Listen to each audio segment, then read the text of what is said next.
as entidades que vêm e incorporam em nós, caso haja a pessoa não faça como ela quer, ou tanto o corpo como chama? Do espírito mesmo? Não, você, o próprio. Do médium. Do médium. Tanto o próprio médium, se a entidade sente que o médium não está respeitando a própria entidade ou fazendo como deveria, ou quando a entidade está no médium e o médium está falando ou a entidade, o médium incorporado com alguém, e ele sente desrespeitado, duvidado, questionado. A entidade e ou o médium tem essa questão do ego, aonde, peraí, você tá me desrespeitando, eu vou te mostrar então, sabe essa ameaçazinha, que você já viu isso, já imagino, e até que ponto isso aí é o ego do médium, ou é uma realidade da própria entidade que está se sentindo desrespeitada?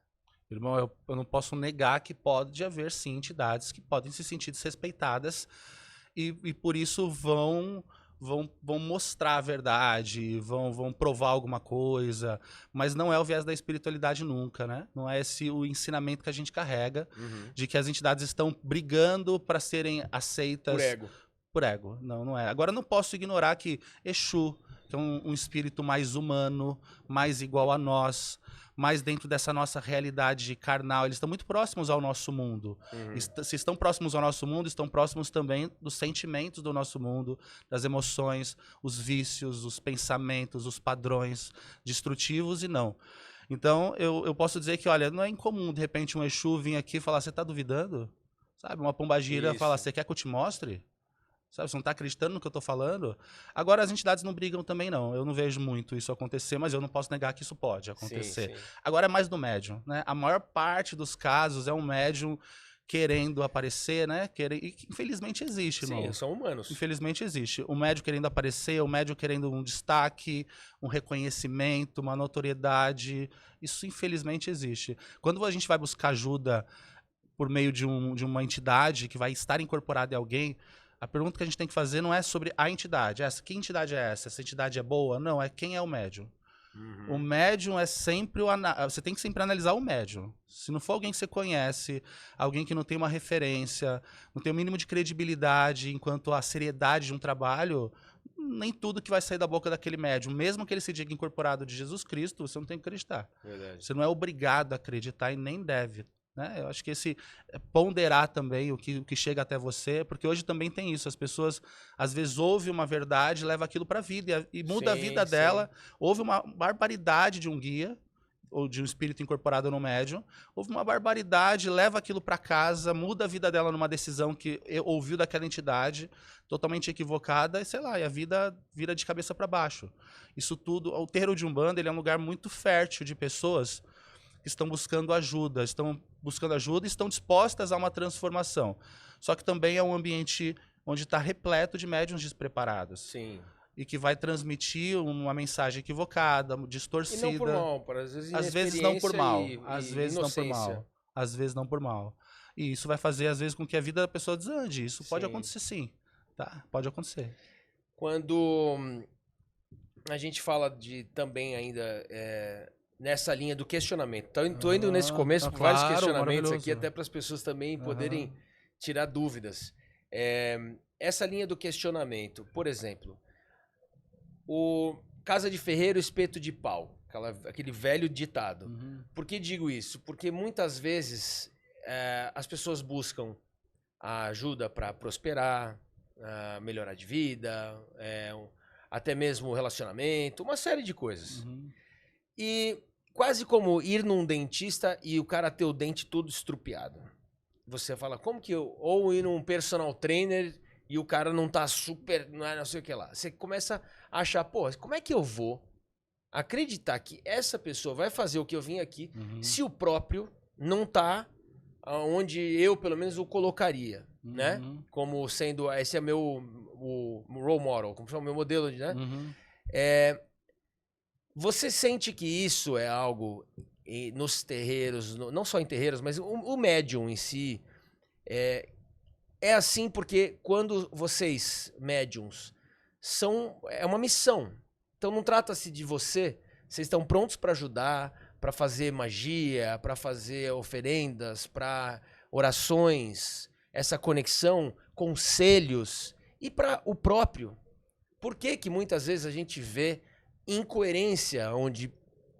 E eu não gostaria de usar a palavra promete-se, porque não é justo, mas tenta-se dizer, olha, isso aqui vai dar certo, faz tal coisa, sacrifica tal coisa, fala, que isso vai estar... Mas e você? Por que você não sacrifica? Será que você faz? Por que não está dando certo o teu? Todo esse questionamento... E aí? É uma excelente pergunta. Não dá para mensurar até a qualidade de um trabalho mediúnico de um indivíduo pelo sucesso que ele tem na vida dele. Não dá para levar muito em consideração desse jeito, porque cada caso é um caso. Às vezes o que você precisa é diferente do que aquela pessoa precisa. Perfeito. E aquela pessoa, e o médium tende, na maior parte das vezes, a cometer esse deslize, esse engano de eu já sou médium, eu não preciso fazer nada. Não preciso me cuidar. Poucos realmente se preocupam com o básico, porque acham que estão ali já para servir. E só o ato de servir já vai retribuir essa disponibilidade, né? Essa caridade que ele está fazendo. Então, muita gente que trabalha a mediunidade nos centros, nos terreiros, não cuidam de si. Não fazem aquilo que os guias mandam os outros fazerem. As próprias pessoas tendem a não fazer, as próprias pessoas tendem a não ser dedicadas àquilo que precisa ser, comprometida com aquilo que precisam, e também às vezes não são esforçadas para o trabalho, são preguiçosas, são procrastinadoras, são pessoas de pouca fé, mas não significa que ele não seja um bom médium. Claro, faça o que eu falo, não o que eu faço. Perfeito, mas ele é aquele um porta-voz. Né? Se o conselho tivesse vindo dele, ok, a gente poderia até achar estranho, mas ele é um porta-voz, ele é um mecanismo, um aparelho que o espírito usa para transmitir uma mensagem. Se ele usasse, é o que eu ensino muito, eu falo, gente, você está ali, na maior parte das vezes consciente, numa incorporação, o guia está falando com alguém. Aquele conselho serve alguma coisa para você, tenho certeza. Pega algo para você e leva para tua vida para melhorar ela. A maior parte das pessoas não faz. E aí depois vem uma queixa comum dos médiuns, assim, o meu guia ajuda todo mundo, mas não me ajuda. É como se o guia já não estivesse fazendo isso, talvez, até com os conselhos que ele dá para as outras pessoas, que o próprio médium ouve.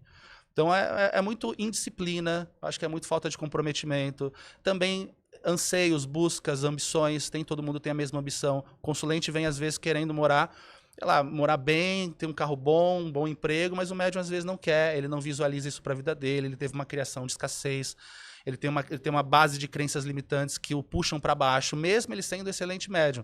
Então talvez o guia dele vai ajudar uma pessoa a prosperar, a enriquecer, a abrir caminhos, e aquela pessoa vai ficar sempre na mesmice, andando em círculo, né? É o que a gente vê às vezes aqueles terreiros antigos, nos fundos de quintal, casa muito simples, telhado caindo, tal. Tem até uma passagem, uma piada do Leandro Hassum, né? Aquele humorista. Sim, ele conta uma piada, ele fala assim, eu fui uma vez num terreiro com a minha esposa, é um fato real, fui visitar esse terreiro e eu cheguei lá, o telhado estava caindo, como essa mulher vai me ajudar se ela não estava ajudando nem ela mesma? Exatamente. É uma pergunta muito lógica, e é verdade, mas é que aquela pessoa talvez não tenha as mesmas ambições, os mesmos desejos e nem saiba como fazer. Porque o guia não vai te ensinar a investir na bolsa, o guia não vai te ensinar a investir em imóveis. E às vezes não está traçado no destino da... Pode ser, mas acho que tem a ver com histórico, crença, ideal, visão de mundo, visão de vida, sabe? Que o guia não vai te despertar, o guia potencializa o que você é. Ele não vai te fazer você querer uma coisa. Exato. A própria médium, às vezes, o próprio filho de fé ali, ele não tem esse desejo, essa ambição. Chico Xavier, por exemplo, era extremamente simples e era, tanta gente que ele ajudou, né? Completamente, porque ele era o ideal dele, ele queria ele queria uma vida que ele não precisasse sofrer para desapegar. Exatamente. Sempre disse isso. Porque ele sabia que ele ia partir, então assim, na hora que eu partir eu não quero sofrer com o que vai ficar. Né? Então é uma vida construída intencionalmente, mas claro que muitas pessoas ali alcançaram coisas extraordinárias por meio do Chico, né? E isso é uma coisa que vai de encontro exatamente com essa pergunta que eu fiz, porque tecnicamente não tem que ser parâmetro. O fato de lugar onde você vai, a pessoa vai te ajudar, é porque ela vai te ajudar. Exato. Não tem que se comparar. E as pessoas se comparam. Não, então elas comparam como é que eu vou. Perfeito. Porque o cara não quer. Perfeito. Não faz parte. Não pois tem que incapacidade. Acredita no que você quer e ponto. Totalmente. Se você quer acreditar numa entidade que ela pode te ajudar, não olhe necessariamente aquilo que materialmente o pai ou mãe de santo, o líder ou médium tem necessariamente. Pode ser que isso pudesse até ser importante em algum aspecto, né? Seria bom se aquele médium conseguisse colocar em prática aquilo que o guia dele está ensinando e que vai ensinar para os outros também, mas não é o caso, sabe? Quer concluir? Não, eu ia dizer assim, exatamente isso. E tem pessoas também que precisam passar por um processo de aprendizado na dor, no sofrimento, na perda, na escassez, na pobreza, para aprender algumas coisas que são diferentes umas das outras. E às vezes o próprio médium é aquele que mais precisa aprender. As pessoas acham que o médium é o que está ali para servir, e se ele está para servir, ele já está salvo, está pronto, ou ele já está numa condição superior ao consulente. Não, tá blindado de tudo, já sabe de forma tudo, nenhuma. Caso, né? Tem consulente que chega em condições melhores que o próprio médium. Né? Emocional, financeira, amorosa, saúde. Às vezes o médium está nos trapos, mas ele ainda assim é um aparelho. Entende? Saber separar isso é importante. Saber separar isso é muito importante. Eu faria uma comparação com um psicólogo, né? Tecnicamente, um psicólogo ele pode tratar, mas ele tem os problemas dele. Normalmente vai ter. Não necessariamente o cara é perfeito, tá tudo bem na vida dele, só porque ele tá tratando o outro, né? Exatamente. Normalmente ele faz terapia. Exato. Né? Eu me lembro, quando eu estudei psicologia, não me formei, mas estudei. E estudei 3 anos. E eu me lembro que quando eu entrei, primeiro ano, meu coordenador falou: Alan, você quer ser um bom psicólogo?